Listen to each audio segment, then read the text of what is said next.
Hola, ¿cómo están? Les doy la bienvenida a un nuevo video, un nuevo encuentro de nuestro curso Filosofía desde cero. En esta ocasión para continuar con la presentación de los filósofos presocráticos, de esta segunda parte de los presocráticos. Y hoy vamos a hablar de dos filósofos muy importantes, si bien no fundaron tradiciones de pensamiento o escuelas, como los pitagóricos, por ejemplo, que son Empédocles y Anaxágoras.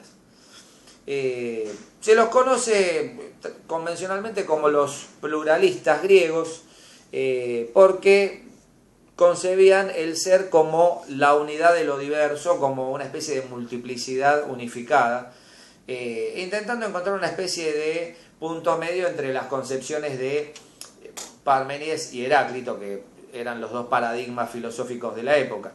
Empédocles nace hacia comienzos del siglo V antes de Cristo, igual que Anaxágoras, y Empédocles era de Agrigento, que era una colonia griega en la actual Sicilia, y pasó a la historia como un ser de naturaleza un tanto fantástica, casi legendaria. Se decía que era médico, taumaturgo, una especie de mago ambulante, ¿no? Un curador, o curandero, una persona que de alguna manera recreaba un espíritu un poco pintoresco, y según algunas tradiciones habría muerto en una especie de apoteosis religiosa lanzándose a la boca del volcán Etna, en una especie de rapto místico. Bueno, no se sabe a ciencia cierta si esto es así.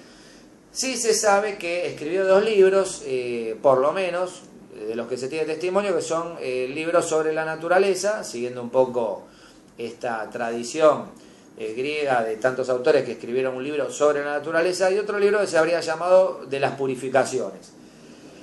El planteo básico de Empédocles de Agrigento es que la realidad se compone de cuatro elementos o cuatro sustancias y dos principios que los regirían o que regirían su combinación. Los elementos son aquellos que han pasado a la tradición filosófica como los cuatro elementos de la tradición griega, que son tierra, agua, fuego y aire.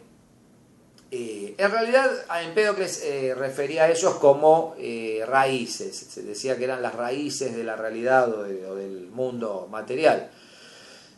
Recordemos que tres de estos elementos mencionados ya estaban en otros filósofos presocráticos, fundamentalmente el agua, en Tales, el aire de Anaxímenes, discípulo de la tradición milesia, y el fuego de Heráclito, que como recordarán era más tomado como una especie de metáfora de la realidad más que como la concepción de un elemento en sentido físico. Estos tres elementos los toma Empédocles y agrega un cuarto elemento, que es la tierra. Hay que entender la tierra en un sentido un tanto metafísico, no la tierra como uno la puede ver en una maceta, por ejemplo. De hecho, la idea de Empédocles es que estos elementos se combinan en su aspecto sustancial para generar todas las cosas existentes. Un cuerpo humano estaría compuesto por distintas proporciones de estos elementos, y la combinación y separación de estos elementos o raíces se vería determinada por dos fuerzas o principios que él denomina amor y odio. Simplemente, ¿no? El amor y el odio, esto se puede ver hasta desde un punto de vista un tanto romántico. De hecho, Empédocles es un filósofo que es recuperado y valorado por los románticos. Hölderlin tiene un texto asociado a Empédocles.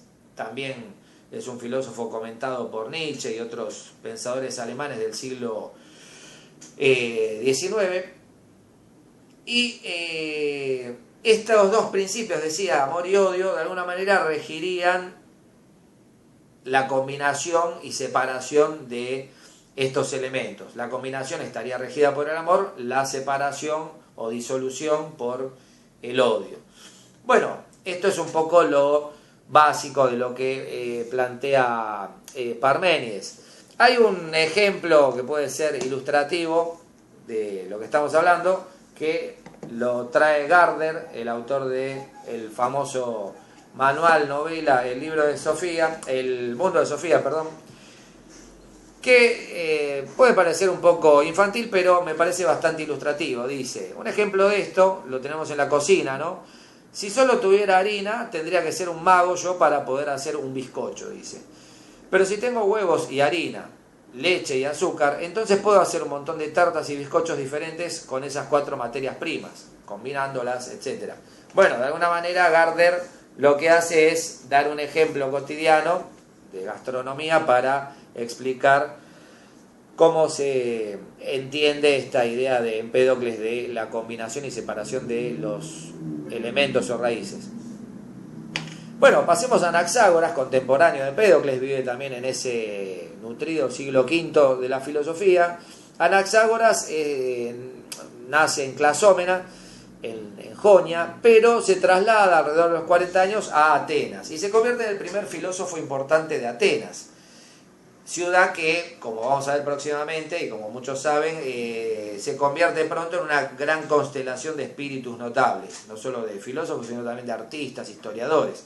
De hecho, se dice que Anaxágoras fue maestro de personajes de la talla de Pericles, de Tucídides y, según algunos, también de Sócrates y Protágoras, de los que vamos a hablar próximamente. Bueno,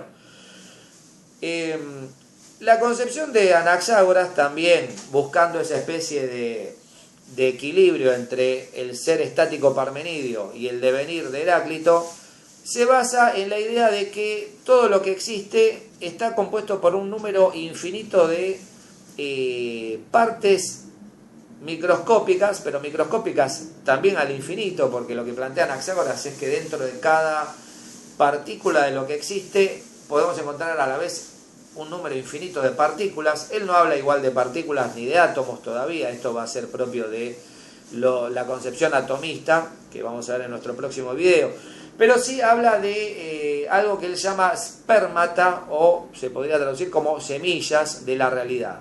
Aristóteles va a hablar de homoiomerías en relación a esto, porque Aristóteles rescata de alguna manera la concepción de Anaxágoras,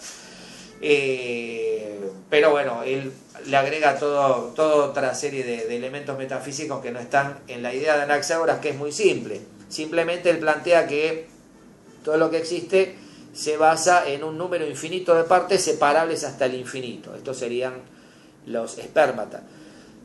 Y a la vez habla de un principio universal regulador que daría la clave del equilibrio entre todo este conjunto múltiple de lo existente, que sería la inteligencia o nous, que sería una especie de ser absoluto, divino, un poco al modo del ente parmenidio, que abarcaría todo y regularía la combinación y separación de todas las cosas, que implicaría que nada nace ni muere completamente, sino que todo en la naturaleza se transformaría, un poco como se plantea en la química moderna también. No hay nacimiento y muerte de los seres, sino una perpetua combinación, descomposición y recombinación de las partes. Para tener una ilustración de lo que piensa Anaxágoras en términos contemporáneos, podemos pensar en la cadena del ADN o el ácido desoxirribonucleico de la biología y la química actuales, que plantean que en cada fragmento de esa cadena de aminoácidos está contenida la información de la totalidad del organismo que integran, ¿no es cierto? De alguna manera, cada ser del universo se vería compuesto por un número infinito de partes que contendrían también la información de ese ser superior. Y así hasta el infinito, tanto para arriba como para abajo, tanto en relación a lo más pequeño como en relación a lo más grande. Bueno, esa es un poco la concepción general de este filósofo que después prosperó en Atenas y en un momento determinado fue expulsado de Atenas, fue condenado, como pasó con tantos filósofos griegos de esta ciudad, poco desagradecida con sus grandes espíritus, y se lo condenó por irreligiosidad, por el hecho de plantear que el Sol era una sustancia ígnea, una especie de cuerpo celeste que no tenía nada de divino, sino que era una roca en estado ígneo, y que tenía el tamaño del Peloponeso, es decir, de la zona habitada de Grecia en esa época, que de alguna manera era la idea de que era demasiado grande, ¿no? Los griegos pensaban que los astros eran mucho más pequeños, no solo de lo que son, sino de lo que el propio Anaxágoras creía. También pensaba que la luna era simplemente una roca iluminada por el sol. Bueno, este filósofo que tuvo ideas tan de avanzada fue condenado por ellas, como pasó tantas veces a lo largo de la historia del pensamiento. Para conocer los textos tanto de Empédocles como de Anaxágoras, les recomiendo este libro de los clásicos de Grecia y Roma, los filósofos presocráticos, donde aparecen condensados algunos de sus fragmentos, ¿no? Tanto de los dos libros de Empédocles sobre la naturaleza y las purificaciones, como el libro que habría quedado de Anaxágoras, que también se llamaría Sobre la naturaleza. Bueno, son las compilaciones de textos que nos trajo Diels y Krantz, y que otros autores han vuelto a compilar en distintas ediciones más accesibles. Esta colección ya tiene unos años, de los años 90, pero se puede conseguir todavía en algunas librerías de viejo.